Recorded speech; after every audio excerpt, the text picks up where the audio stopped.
ये आंखों में जो इंजेक्शंस लगाए जाते हैं या जिन्हें इंट्राविट्रियल इंजेक्शंस होते हैं, जो न्यू वेस्कुलर ग्रोथ होता है उसको रोकने के लिए होता है, जिसको मैकुलर एडिमा है। उसका कई कारण है, या तो वो डायबिटीज के कारण हो रहा, डोज वही रहता है और जनरली हम लोग एक इंजेक्शन देते हैं और उसका हिस्सा पीछे का रेटिना में पीछे का, अब ऊपर से डालोगे ड्रॉप तो वहां तक पहुंच। नमस्कार दोस्तों, हमारे यूट्यूब चैनल कुमार आई केयर खटीमा में एक बार आपका फिर से बहुत बहुत स्वागत है। आज हम इस वीडियो में जो आपको जानकारी देना चाहते हैं, आँखों में जो इंजेक्शंस लगाए जाते हैं या जिन्हें इंट्राविट्रियल इंजेक्शंस कहते हैं, वो आँखों में क्यों लगाए जाते हैं, किन किन बीमारियों में लगाए जाते हैं और कितने लगाए जाते हैं, इन सब की जानकारी के लिए आज हम बात करेंगे major doctor Pradeep Kumar sir से। तो आइए बात करते हैं सर से। नमस्कार सर, हमारे यूट्यूब चैनल कुमार आई केयर खटीमा में एक बार आपका फिर से बहुत बहुत स्वागत है। हम सर आपसे जो जानकारी चाहते हैं, ये आँखों में जो इंजेक्शंस लगाए जाते हैं या जिन्हें इंट्राविट्रियल इंजेक्शंस होते हैं, ये होते क्या हैं? देखिए, आँख में बहुत तरह का इंजेक्शन लगता है, पर उसमें एक आपने पूछा इंट्राविट्रियल इंजेक्शन क्या होता है। तो अगर आँख का पहला सामने का पार्ट जो है उसको कहते हैं एंटीरियर चैम्बर। अगर उसमें कोई इंजेक्शन लगा रहा है, किसी बीमारी में लगाया जाता है, तो इसको इंट्राकैमरल इंजेक्शन कहते हैं। आँख के पीछे का हिस्सा जिसको विट्रियस चैम्बर हम लोग कहते हैं, उसमें एक तरह का द्रव्य होता है विट्रियस, उसमें जब इंजेक्शन लगता है पीछे के हिस्सा में तो उसको हम लोग इंट्राविट्रियल इंजेक्शन कहते हैं।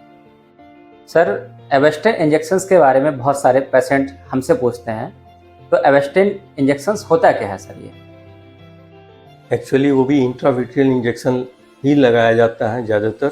एवेस्टिन इंजेक्शन जो एक तरह का ट्रेड नेम है एवेस्टिन, और इसका technical name is different, that is bevacizumab कहते हैं इसको।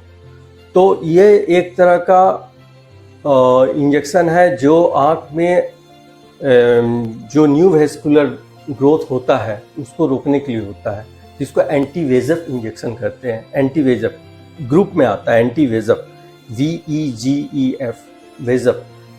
वेजफ मतलब होता है वेस्कुलर एंडोथेलियल ग्रोथ फैक्टर, जो आँखों में पहले से या शरीर के दूसरे पार्ट में भी होता है, जो एंडोथेलियम जो कभी ट्रॉमा हुआ या किसी कारण से ब्लड वेसल्स का सेल्स को ग्रो कराता है, ब्लड वेसल्स को। तो उसके अगेंस्ट में जब ज़्यादा होने लगा, कोई एबनॉर्मल वे में बढ़ रहा है, न्यू वेस्कुलराइजेशन हो रहा है या कुछ और प्रॉब्लम आ रही, तब हम लोग एंटी वेजफ इंजेक्शन देते हैं। ये पहले एवेस्टिन के नाम से जो आता है वो कोलोनिक कार्सिनोमा में, कोलोन के कार्सिनोमा में चूँकि एबनॉर्मल सेल्स बनता है उसमें भी, तो उसके लिए उपयोग में आता है, अभी भी आता है और पहले भी आता था। मैंने एंटी कैंसरस सोचिए, और या ब्रेस्ट कार्सिनोमा में दिया जाता था, पर इसको बाद में ये कर दिया कि नहीं, इसको आंखों में भी दिया जा सकता है एज ए एंटी वेजफ इंजेक्शन। ये काफ़ी प्रचलित है क्योंकि ज़रा सस्ता पड़ता है। बाकी जो एंटी वेजफ है, एंटी वेजफ में कई तरह का है। एक लुसेंटिस भी आता है जिसका ट्रेड नेम लुसेंटिस है, और टेक्निकली उसे कहते हैं रानीविजुमैब कहते हैं। वो काफ़ी अच्छा है, वो या एक्सेंट्रिक्स के नाम से भी आता है, और इंडिया भी बनाने लगा अपना एक, ज़रा सस्ता पड़ता है, राजुमेब करके आता है। तो ये सभी एंटी वेजफ का एक ग्रुप है। एवेस्टिन एक ड्रग है, और ये बाकी रानीविजुमैब भी आने लगा है। आजकल एक आइलिया भी आ गया है जो एफरविसेप करके आता है। तो वो जो भी है सब एंटी वेजफ के ग्रुप में आ रहा है, और एवेस्टिन एंटी वेजफ में है, जिसको आँख में लगाने से आँख के इडिमा, जो आँख में सूजन आ जाती है, उसको कम होता है। सर, ये एंटी VEGF जो इंजेक्शंस होते हैं वो किन किन बीमारियों में दिए जाते हैं? देखिए, इनके लिए ऐसे तो बहुत बीमारियां हैं जिसमें हम लोग बोलते हैं कि लेना चाहिए इस तरह का इंजेक्शन। इसमें एक होता है मैकुलर इडिमा, मतलब पर्दे में, जहाँ पर्दे का जो तारा होता है उसमें सूजन हो गई, उसकी स्वेलिंग हो गई, उसमें पानी भरने लगा। तो ये कई बीमारी से होता है। मैकुलर एडिमा एक है उसका कई कारण है। या तो वो डायबिटीज के कारण हो रहा, डायबिटिक मैकुलर एडिमा कहते हैं, या किसी का ब्लड प्रेशर कंट्रोल नहीं है तो उसको VRVO हो जाता है, CRVO होता है, ये बीमारी का नाम है, जिसके कारण मैकुलर एडिमा भी होता है साथ। इसके अलावा हर उम्र जैसे जैसे उम्र बढ़ती है एज रिलेटेड मैकुलर डिजेनरेशन आंखों में होने लगता है उम्र के साथ। तो सभी लोगों को नहीं होता है पर कई लोगों को होता है, विदेशों में बहुत ज़्यादा होता है, इंडिया में भी होता है। तो एज रिलेटेड मैकुलर डिजेनरेशन में जरा उसमें दो टाइप का होता है, ड्राई और वेट। तो वेट वाले जो टाइप है वो CNVM कहलाता है, तो उसमें भी मैकुलर एडिमा होता है। तो ये सब मैकुलर एडिमा को ट्रीट करने के लिए, उसके इलाज करने के लिए हम लोग इंजेक्शन देते हैं आंखों में। और पहले तो इसका इलाज ही नहीं था, 2005 के बाद आया है ये सब इंडिया में। उसके पहले हम लोग लेजर वूजर वगैरह से करते थे, पर इससे नहीं होता था इलाज इंजेक्शन से। तो इंजेक्शन एक तरह का काफ़ी रिवॉल्यूशन लाया हमारे ट्रीटमेंट में, ये है इसका। सर, आंखों में इंजेक्शन लगाने के नाम पर बहुत से पेशेंट डर जाते हैं, तो क्या इंजेक्शन लगाने में बहुत ज़्यादा दर्द होता है या इसके कोई साइड इफ़ेक्ट्स भी होते हैं? देखिए, पहले तो डरना नहीं चाहिए, क्योंकि इंजेक्शन जो है एक जिस हम लोग निडल से देते हैं, जिससे लगाते हैं, वो 30 गेज का रहता है। 30 गेज मीन्स वो बाल से भी पतला निडल होता है जो आँख के अंदर जाता है, उससे हम लोग दवा इंजेक्ट करते हैं। तो इसमें तो डरने की बात ही नहीं, पता ही नहीं चलता है। उससे तो मोटे निडल 18 गेज के निडल से लोग ब्लड निकालवाते हैं अपने शरीर से। हमेशा जाकर जब बोलो तो निकलवा लेगा ब्लड पैथोलॉजी लेबोरेटरी में जाकर, पर उससे तो बहुत कम है और आंख में पता ही नहीं चला। उसमें एनेस्थीसिया हल्का टॉपिकल देख के हम लोग करते हैं, पता ही नहीं चलता। उसका एक टेक्निक है, कहाँ देना है, 3.75 लिम्बस से देना है या वो 3.5 देना, दैट इज वो तो डॉक्टर्स का डिसीजन है कि कहाँ देना है, कैसे नहीं देना है। पर उसमें कुछ मुश्किल से 2 मिनट लगता है देने में। यह अलग बात है, पेशेंट को जरा वेट करना पड़ता है, डायलेट हम लोग करते हैं, कभी प्रेशर भी देखते हैं, सब वो चीज़ है। और साइड इफेक्ट का जहाँ सवाल है, साइड इफेक्ट तो 0.1% है, हवा जरूर है। लोग डरे रहते हैं, पता नहीं इंजेक्शन लगा रहा है, उससे बड़ा ऑपरेशन तो कैटरेक्ट है, पर उससे डरते नहीं, पर उससे इंजेक्शन लगाने से डर जाते हैं। एसेप्टिक कंडीशन से, जैसे पूरी तरह से अगर स्टेराइल वे में हम लोग अगर इंजेक्शन दें तो इन्फेक्शन का चांस है। इन्फेक्शन ही बहुत ड्रेडेड इन्फेक्शन होगा तो बहुत जोर होगा, इसलिए हम लोग को केवल इन्फेक्शन का डर रहता है। अगर इन्फेक्शन नहीं हो रहा है तो इनमें कुछ डरने का बात नहीं है। सही हाथ से लग रहा है इंजेक्शन तो डरने का नहीं है। इसमें प्रेशर जरा सा किसी लोगों का बढ़ता है, पर वो मेडिकली कंट्रोल हो जाता है, दवा देने से कंट्रोल हो जाता है। सभी लोगों का नहीं बढ़ता है, एक ये भी है। और जिसको आप कैटरेक्ट बनना या ये सब अंदर में ब्लड आना, ये तो बहुत रेयर नहीं होता है। तो कहने का मतलब साइड इफेक्ट ऑलमोस्ट नेग्लिजिबल है। हाँ, ये अलग बात है कि उसमें डॉक्टर को देखना भी रहता है कि उस पेशेंट से हिस्ट्री लेना रहता है कि क्या स्ट्रोक तो नहीं है आपको हुआ है पिछले 6 महीने में या साल में। स्ट्रोक मीन्स ब्लड प्रेशर काफ़ी बड़ा और उसको लकवा वगैरह से तो नहीं आया था, या हार्ट का कोई प्रॉब्लम तो नहीं है। पहले उसका कार्डियक इवैल्यूएशन वगैरह कर लेना चाहिए। ब्लड शुगर अगर है तो उसको कंट्रोल में रखना चाहिए, ब्लड प्रेशर है तो उसको कंट्रोल में रखना चाहिए, फिर उसके बाद इंजेक्शन देना चाहिए। और तभी इंजेक्शन भी तभी काम करेगा, किसी भी बीमारी जो ब्लड प्रेशर से रिलेटेड है या डायबिटीज से रिलेटेड है, तभी काम करेगा, ये दोनों कंट्रोल रहेगा। क्योंकि इंजेक्शन की कॉस्ट बहुत, इंजेक्शन लगाया और वो काम नहीं कर रहा है तो अच्छी बात नहीं है। तो वो हमें पैसा लगाया और नहीं काम किया तो गलत हो जाता है ना। तो उसको सिस्टमिक बोलते, बॉडी का जो बीमारी है उसको अपने कंट्रोल में रखे, फिर इंजेक्शन लगाए तो जरूर काम करता है, बहुत अच्छा करता है। इसमें कोई साइड इफेक्ट खास है ही नहीं, 0.01% है, बहुत ज़्यादा नहीं। Yes sir. सर, अभी आपने बताया कि ये कॉस्टली होते हैं, तो क्या ये हेल्थ कार्ड या जो आयुष्मान कार्ड है इसमें कवर होते हैं? हेल्थ इंश्योरेंस से कवर होता है। हेल्थ इंश्योरेंस, स्टार हेल्थ हुआ, पैरामाउंट हुआ, ये सब में कवरेज है इनका, पर आयुष्मान में अभी नहीं है। आयुष्मान में इसको नहीं रखा गया है। हाँ, हेल्थ इंश्योरेंस में जो कवर होता है उसमें एवेस्टिन को शायद बाहर रखा गया है, क्योंकि एवेस्टिन अभी तक FDA से अप्रूव्ड नहीं है। FDA मतलब फूड एंड ड्रग एसोसिएशन है, वो अप्रूव करता है किसी भी ड्रग को सोसाइटी में देना है या नहीं देना। ये अलग बात है कि सब कुछ चल रहा है हमारे यहाँ पर उसको FDA से अप्रूव नहीं है एवेस्टिन को।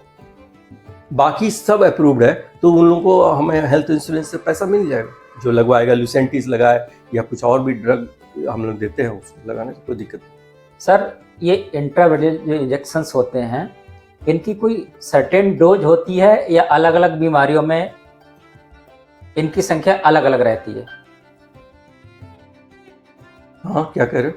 मैंने सर ये जानकारी चाहते हैं, जो इंट्रावेनस इंजेक्शंस होते हैं इनकी कोई सर्टेन डोज होती है या अलग अलग बीमारियों में इन इंजेक्शंस की संख्या अलग अलग रहती है? डोज तो वही रहता है, डोज वही रहता है, और जनरली हम लोग एक इंजेक्शन देते हैं और उसका रिस्पॉन्ड देखते हैं 7 दिन बाद। उसमें कुछ चेंजेस आता है, विजन में जरा सा इम्प्रूवमेंट आता है। अगर अच्छा रहा, कोई दिक्कत नहीं हो रही है, तो 1 महीने बाद बुला के देखते हैं उसमें विजन में इम्प्रूवमेंट हो रहा है या नहीं।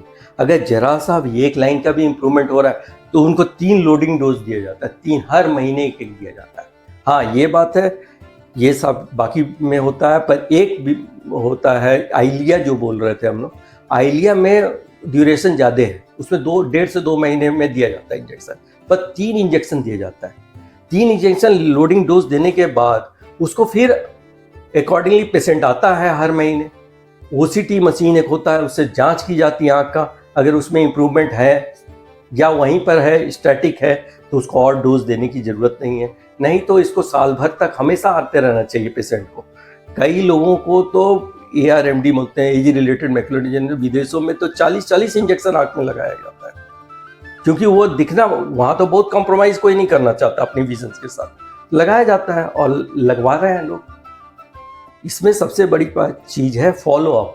जो पेशेंट को बताया जाता है कि आप 1 महीने बाद आइए, तो आना चाहिए, और जब बोला गया कि आप लगवा लो इंजेक्शन, उसमें डिले नहीं करना चाहिए, क्योंकि रेटिना में पानी भर रहा है। अगर पानी भरेगा तो आँख का जो स्ट्रक्चर है, उसमें जो सेल्स है, वो उसकी डेथ हो जाएगी, और जब डेथ हो जाएगी तो उसको रिवाइव करना मुश्किल होता है। इसलिए हम लोग बोलते हैं कि लगा लो, जल्दी से जल्दी लगवाओ, ताकि उसकी डेथ जितना कम होगा उतना रिवाइव होगा, और अपना सिस्टमिक जो भी बीमारी है उसको कंट्रोल में रखो, तब कभी दिक्कत नहीं आएगी। पर ये लोग क्या होता है, घूमने लगते हैं, दूसरे के पास जाएंगे, तीसरे के पास जाएंगे, पैसा देखेंगे कि बहुत महंगा है, कहाँ सस्ता है, इतने देर में तो समय निकल जाता है। और आँख में एक बार सेल डेथ हो गया, उसके रेटिनल सेल्स सब डेथ होने लगा, तो उसको लगा के फ़ायदा नहीं होता है, और वो हमेशा के लिए अंधापन की तरफ लोग बढ़ जाते हैं। तो इसको रोकने के लिए जब बोला जाए, तुरंत अपना इलाज शुरू करना चाहिए, और जो डोज में बोला जाता है फॉलो अप का डेट, वो उसमें आना चाहिए। कुछ पेशेंट सर एक इंजेक्शन लगवाने के बाद फिर छोड़ देते हैं, तो उसका कोई लाभ मिलता है? उसमें फॉर द टाइमिंग मिलेगा। जैसे आपने कोई एंटीबायोटिक खाया, उसका एक डोज होता है ना कि 5 दिन 7 दिन खाइए, तभी वो कंट्रोल होगा। अगर आप बीच में छोड़ देंगे तो रेसिस्टेंट हो जाता है। उसी तरह से एक इंजेक्शन लगा के तो आपने हाफ उसकी पूरी ट्रीटमेंट की नहीं, और ना डॉक्टर को दिखाया, तो एक से उस समय तो फॉर द टाइमिंग कुछ लाभ मिला कुछ समय के लिए, फिर वो खत्म, फिर उसके बाद 0 में आ जाएंगे। इसलिए जब तक डॉक्टर ना बोले कि अब आने की ज़रूरत नहीं है, या 2-2 महीने में आओ, 3 महीने में आओ, तब तक उनको आते रहना चाहिए, दिखाते रहना चाहिए, इससे डरना नहीं चाहिए। और अगर ये करेंगे तो इनको दिक्कत लोगों को होती है, और बहुत कॉमन है, होती है। इंडिया में इंजेक्शन बहुत लगा लेते हैं लोग, पर एक लगाया, कोई 2 लगाया, चले गए, फिर आए नहीं, तो गलत है। सर अभी आपने जिन बीमारियों को बारे में बताया, तो जो लोग इंजेक्शन नहीं लगवाना चाहते हैं, क्या उन बीमारियों का इलाज आई ड्रॉप से या टैबलेट से किया जाना संभव है? जो बीमारी का क्या बोले? अभी आपने बताया जो आंखों में, रेटिना में जो प्रॉब्लम्स होती हैं, तो जो लोग इंजेक्शन नहीं लगवाना चाहते हैं, तो उन बीमारियों को आई ड्रॉप से या टैबलेट से नहीं हो किया जा सकता सकता है? नहीं हो सकता, क्योंकि आँख के पीछे हिस्सा, पीछे का रेटिना में पीछे का, अब ऊपर से डालोगे ड्रॉप तो वहाँ तक पहुँच नहीं पाता है ड्रॉप।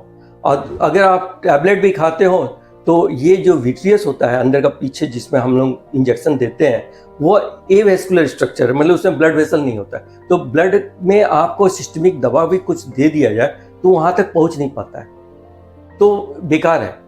लोकली ही दे के आप उसका इफेक्ट लिया जा सकता है।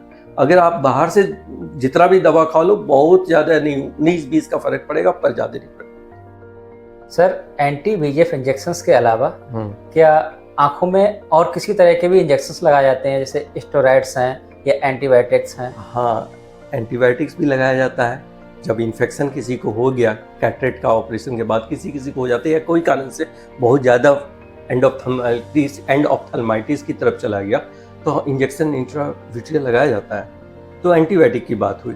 और जहाँ तक इसका स्टेरॉयड का बात हुआ कि स्टेरॉयड देना है या नहीं देना, तो स्टेरॉयड तो कोई स्टॉप बाउंड, मतलब काफ़ी ज़्यादा पुराने एंटीवेजप लगाने के बाद भी मैकुलर एडिमा रिजॉल्व नहीं हो रहा, नहीं हट रहा है, तो उसमें ट्राई किया जाता है स्टेरॉयड इंजेक्शन। तो स्टेरॉयड इंजेक्शन लगाने का उसका अपना साइड इफ़ेक्ट भी है। साइड इफ़ेक्ट है कि प्रेशर ज़रा ज़्यादा हाई उसमें चढ़ सकता है, ऊपर जा सकता है। इसके साथ साथ कैटरेक्ट का अगर नहीं है किसी को तो कैटरेक्ट भी हो सकता है। ये सब सारा साइड इफ़ेक्ट है, तो पर दिया जाता है, स्टेरॉयड का इंजेक्शन भी दिया जाता है। सर, अभी आपने बताया कि शुगर के पेशेंट को पर्दे में पानी भर जाता है, तो ऐसे पेशेंट को अगर मोतियाबिंद या कैटरेक्ट हो जाता है तो उन्हें पहले आंखों में इंजेक्शन लगवाना चाहिए या फिर पहले मोतियाबिंद का ऑपरेशन कराना चाहिए? ये डॉक्टर पर छोड़ देना चाहिए, ये डॉक्टर डिसाइड करेगा। अगर डॉक्टर को क्लियरली दिख रहा है उसको रेटिना और मालूम हो रहा है कि हाँ मैं देख पा रहा हूँ, तब उसको तो पहले इंजेक्शन लगाना चाहिए। अगर इंजेक्शन उसको नहीं दिखाई दे रहा है, उसकी ग्लो केवल दिख रही है पर उसको रेटिना का साफ पिक्चर नहीं आ रहा बिकॉज ऑफ द कैटरेक्ट, तो उसको कैटरेक्ट एक्सट्रैक्शन पहले बताया जाता है कि कर दो, कैटरेक्ट निकालो पहले, चाहे जो मेथड से निकालो, फेको करो या जो भी, उसको निकालो और आफ्टर 3 वीक्स फिर इंजेक्शन दिया जाता है। ऐसे भी कुछ लोग हैं जो दोनों एक साथ ही कर देते हैं, फेको सर्जरी किया उसी समय इंजेक्शन भी लगा दिया, ऐसा भी होता है। सर, आज आपने इतनी महत्वपूर्ण हमें जानकारी दी, इसके लिए आपका बहुत बहुत धन्यवाद। Thank you.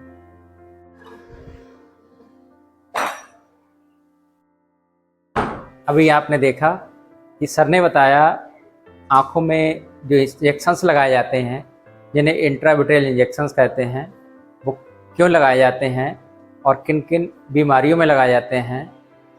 और सर ने ये भी बताया कि जो लोग एक इंजेक्शन लगाने के बाद छोड़ देते हैं, उन्हें उसका कितना लाभ मिलता है या इसका कितना लाभ नहीं मिलता है। यदि इस तरह की कोई भी समस्या आपके परिजनों को या आपके परिवार में हो तो हमारे हॉस्पिटल कुमार आई केयर खटीमा में संपर्क करें या नीचे दिए हुए नंबर्स पर भी कांटेक्ट कर सकते हैं। उम्मीद है ये वीडियो आपको बहुत ही पसंद आया होगा। अगर आपको ये वीडियो पसंद आया हो तो लाइक कीजिए, शेयर कीजिए ताकि सभी लोग इसका लाभ ले सकें। वीडियो देखने के लिए आपका बहुत बहुत धन्यवाद।